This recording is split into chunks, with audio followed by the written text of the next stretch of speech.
now that we get the laughter out the way, let's talk, man. All right, y'all. Paid to do that. Santiago back. I had a different video planned for today. I'm not working today. This is not a ride along. This is a little bit ranty, a little bit newsworthy, a little bit me getting my mind out to you guys. It's going to be, I'm going to have unpopular opinions on this right now, but it is what it is. And I'll read some comments at the end from yesterday's video. Y'all already know what it's about. So it seems like all the news with DoorDash is always negative. It's either financial news, which is just news, or negative. It's never positive about what a dasher does, what a customer does. I'm part of the problem. I have a YouTube channel. My name is Pedro Doordash Santiago, and I give you guys videos of what happens. But yeah, if something's negative, I will report on it. I talk about Karens that don't tip, and I complain about that. So I am part of the problem, as well as other YouTube content creators. We'll get into that in a second. But obviously why you might have came here, because of the thumbnail, because everybody's talking about the same story, right? That's what we do. DoorDasher in Brentwood, California, or whatever, LA or whatever, takes a crap in the lobby of the, next to the trash can, in the trash can, whatever, after her delivery. I'm gonna give you my opinion. It's gonna be unpopular. First, if you're new here, I do daily ride-alongs. We talk about betting on you, setting goals, doing a one-day time. Maybe you found this story because of the story and people talk about it. It is what it is. But I give you guys daily content. We go live every Sunday. If you're interested in that kind of stuff, hit the subscribe button. Let's get into it. So most of you guys have already seen the 20 other people that have talked about this on YouTube and in the news channels and everything. It's like 1 o'clock on Wednesday. This video will be out tonight, but I'm sure there'll be another 20 people that'll talk about it, because that's what we report on the news. DoorDash is the king of food delivery, and they're always talking. Somebody's always doing something crazy, or some sad event happens, and we got to talk about it because that's what we do. I will say this disclaimer. Most people, most customers will not watch this. It will be other fellow dashers and delivery people, because that's just how it works, okay? Customers just want to order their food and get their food. They don't care about what's really going on out there, guys. That's my opinion.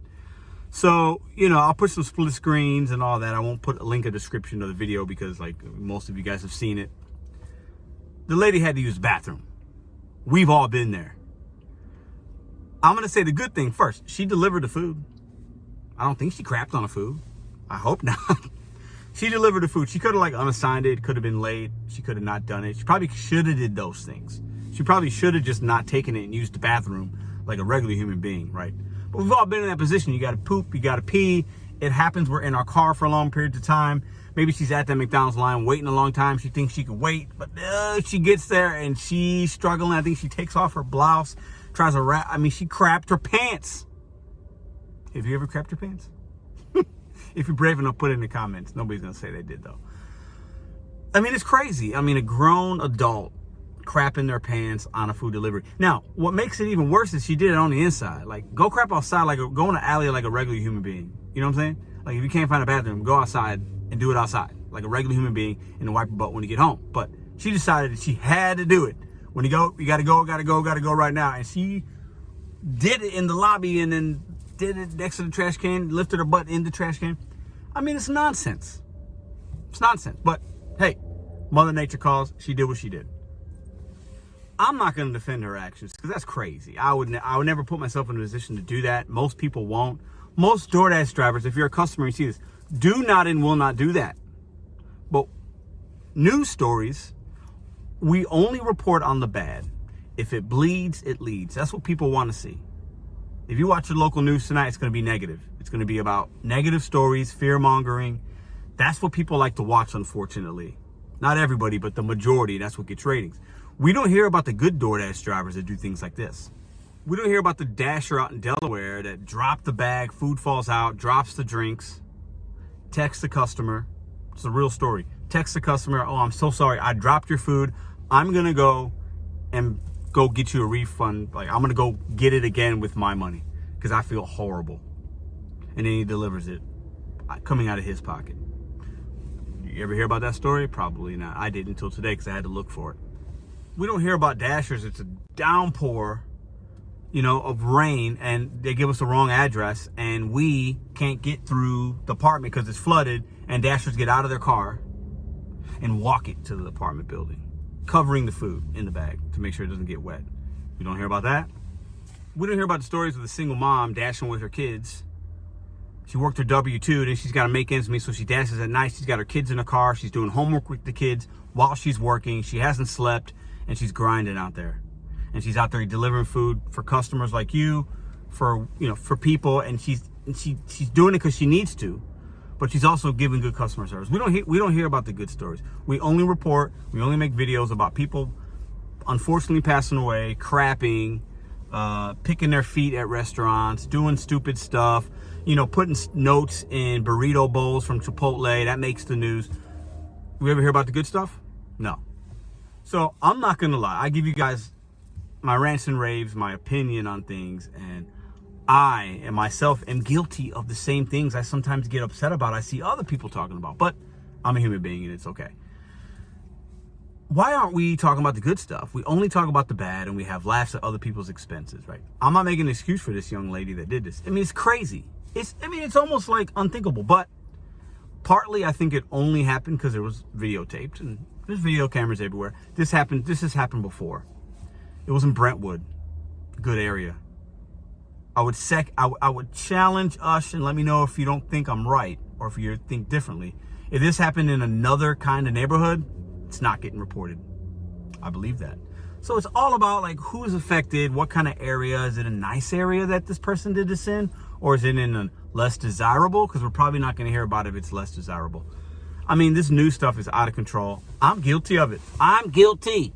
I feel scummy even bringing it up. But like at the end of the day, I got people hitting my email. They want my opinion on it. I am the Doordash guy on YouTube right now. One of them. I got Doordash in my middle name. It's the gig app that I choose to talk about. I deliver the news, and a lot of you guys watch. So I wanted to give you guys my opinion. We don't know. Maybe this person has some medical issues. I mean, I don't know. I don't want to give excuses, but at the end of the day, she's definitely being shamed, and rightfully so. You can't crap in a lobby. Like, it's crazy. I hope she didn't. I mean, she delivered the food. I got to give her a small little 2 clap for that. Like, she delivered it, and then she took a crap. Like, I think it's kind of funny, but I just want to challenge us on one thing here.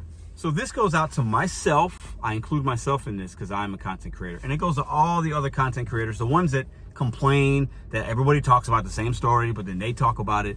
The ones that, fear monger. There's some of y'all out there, you know who you are. Like, we got to do better, man. Let's talk. I'm going to start talking about doing some other things and reporting on the good stuff and giving you guys good news stories. I'm going to look for some of that if I can find it. I'm going to make videos where I'm giving people money, restaurant employees, because it's Thanksgiving. We got to be a little more thoughtful, man. And I put myself in that. I'm not passing judgment. I'm just saying I want to challenge you guys watching what you choose to watch. I think it's funny. It's entertainment. I get it. But like, man, can we share some good stories every once in a while? Can we share some good stories? Do you guys even want to watch the good stories?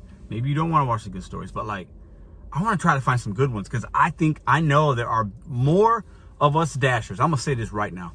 More of us dashers are good than bad. The 1% is what we tend to focus on, and that's what makes the news. We're not talking about the 99% that bust our butts out here, driving our automobiles, inclement weather, trying to do the best to make money and get good customer service. We don't ever want to hear, we don't ever want to talk about that. And the same goes for me. I'm being a little bit of a hypocrite, I'm not going to lie, but I'm just being real with y'all. Like, I clown these clown customers, no tip, no trip. I talk about it because I believe that's how I want to run my business. And I give you guys definitions as to why that is. I'm about ready to debate the guy. He's got a channel. We're going to debate tipping versus not tipping. That's going to be fun. That's coming soon in the next week or two, maybe 10 days. That's going to be fun. But at the end of the day, like, should I just be focusing more of my energy on the customers that actually are good and tip? Because most of the customers are good. Most dashers are good. But all we want to talk about is the negative. It's getting kind of old, isn't it? So to the lady that crapped in the lobby, listen, you got to do better because you making me look bad. You making other dashers look bad. You got to do better than that. Control your bowel movements. Figure it out.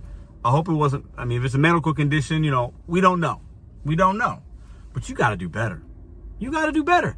Like, do something better so I can report on that instead of having to report on you crapping in the lobby. Like, come on now. You could do better than that. You could do better than that. All right, so that's my piece on that story. It's crazy to even talk about it, but You guys bring me stuff and I see things and I'm like, all right, let me get my 2 cents because I am Pedro Doordash Santiago. So when something happens, I feel like I'm just going to give you my opinion. Disagree, agree. I hope it made you laugh. I hope it made you think. Can we talk about some positivity? I'm going to include myself in that. I'm going to hold myself accountable. I want you guys to do the same. Because at the end of the day, I'm tired of hearing all the negative. That's all we hear. We don't hear stories on Uber Eats and Grubhub. It's DoorDash. And I've said this before many, many, many, many times. This is the reason. DoorDash is Walmart. Walmart is DoorDash. Big global companies, billion-dollar industries that get stuff on the low, the cheap, and a certain kind of customer will frequent those places. You don't hear bad stories about Target. You don't hear bad stories about Uber. You hear bad stories about Walmart and DoorDash because they are on the lower end, guys. That's why you got these channels out here, Walmart, the people of Walmart, and they're clowning Walmart customers and people that work there. Like, I want to see some better stories from everybody, content creators, myself involved. Let's talk about we got Thanksgiving, the holidays coming up. Let's keep the spirits up, the positive vibes up. We got to start reporting on Dashers that are doing good stuff, because all we hear about is all the DoorDash bad stuff from that Dashers do. And I think that's 1% of Dashers are like that. I think most Dashers are good, hardworking people.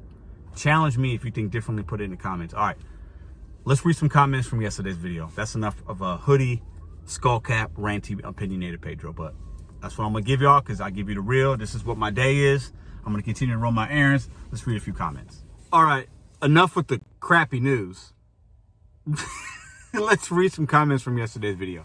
All right, so a couple of these will be like I've never read them, and some of them I wanted to share. So don't forget to leave comments, because I'm gonna start reading them at the end of the video. So I'll put some split screens. Joel Rose left this 17 hours ago. He says, my question was, do you do multi-apping? Do you take multiple orders from the same different apps at the same times? He says, DoorDash and Uber Eats for me too. But if I have one order en route, I pause the other app until I am 5 or so minutes from drop off. Juggling 2 orders from different platforms would likely stress me out. I hear you. My response to that was the stress can be real. It can be. For me, depending on the kind of order and the distance I am, I'll also pause, and sometimes I don't. I keep them on and take one if it's going in the same direction, and I know the merchant is fast. I'll add them at the same time. But Joel, I hear you. All right, next comment is from Lucinda Phillips. Lucinda, appreciate you. She says, I do. Sometimes it depends how booming things start off, but I keep them all rolling at the same time. If it gets too nerve-wracking because too much is going off, I end or pause the slow ones and run the booming ones. 3, 4, 5, all of them. Question mark. Got to make the money whoever has it going. Yes. No way on waiting. Go time is money time. Yeah. So she's basically saying like, hey, I'm going to run. I'll keep my apps on. I'm going to take the best offer. I don't want to wait. I want to keep busy. Lucinda, I hear you. Okay. So this one's from Matthew Emerson. As you see here, he says, I've been at this for years now. And yes, I do multi-app at times. Takes a good lay of the land and determination. Facts, Matthew. I'll do this when it's slow, really. Yeah, you got to know your market, and I preach that. You have to know your market, and that's also knowing your merchants, your cross streets. You can't be a newbie and take multiple orders from different apps at the same time, because you will fail. You got to know your market. You got to be an OG at this. But as you start learning your market, you can maximize your dollars. Michael, great advice. All right, and this is from Melissa A, as you see here. She says, one thing I've always been concerned about is we are considered independent, but yet these companies can deactivate you for not accepting, for canceling too many orders, or for almost any reason that means we're not independent. One cab company I drove for did the same thing. They labeled us as independent, but yet treated us as employees, even when I owned the cab I drove. The only way we're independent is if it's cheaper on their side, not having employees. Facts. I do believe that. My response to that was, great point. We are in an odd job as we are classified so wrongly at times. I do believe that as well. Let's read one more comment. Okay, last comment is from Jen, as you see here. She says, honestly, it depends on my mood, whether I wait or not. Some days I don't mind it being slow and chill, and other days I am more in a mind space to keep it moving. I hear that. I will never wait more than 15 to 20 minutes though. As far as multi-apping, I turn them all on and then pause the others when I get an order. I look at it as casting a wide net to get orders. It would stress me to try and figure out whether things are all going in the same direction or not, I know I would F it up. I hear you. I hear you. You got to know what you're capable of, right? But I think having them all on, casting out wide net's very important. That's why you should have more than one app. My reply to that, I think, was, I hear you. It can add some stress, and it can. Listen, I got a lot of comments in here. I want to read some comments every shift or every video. At the end of the video, I'll read some. Leave a comment down below. Listen, my challenge to you guys is, listen, that woman that crapped in the lobby, it's ridiculous. But let's talk about some positive stories, because Doordash does enough bad things on its own. Some Dashers, I think only 1%. 99% of us are good Dashers, and we make good decisions, and we give good customer service, and we do the right things. Let's start sharing some positive things, man. I mean, it's the holidays coming up. Let's keep our vibes up. I'm just tired of hearing all the negative stuff, and I put myself in it. I'm going to hold myself accountable and try to be a little more positive, a little more uplifting, sharing good things with you guys. You share them with me. I'll share them with the community. Bet on you, set goals one day at a time. See you tomorrow.